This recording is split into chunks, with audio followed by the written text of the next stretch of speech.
it was not state-sponsored killing. There was never an official order to the police and the military and to the agents of government to kill. Andyan si Senator De La Rosa.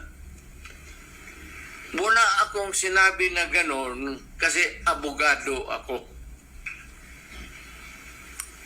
Ang sinabi ko, yung sinabi ko nung nagtuturo ako sa Police Academy, that in your fulfillment of duty, yung elements of self-defense would apply to you pag you are trying to arrest a person. Alam mo, ang trabaho ng pulis kasi, pag sinabi mong aarestuhin kita, hindi hinto dyan.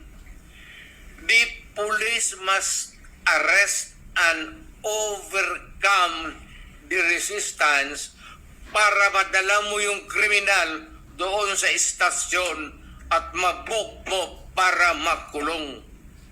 Yan ang problema at naawa ako sa mga pulis.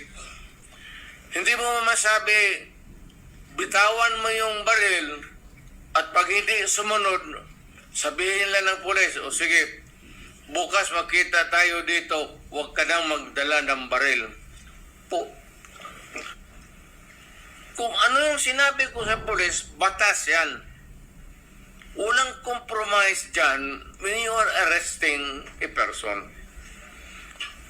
If he resists, pag ayaw magpa-aresto, you have to overcome him. His resistance.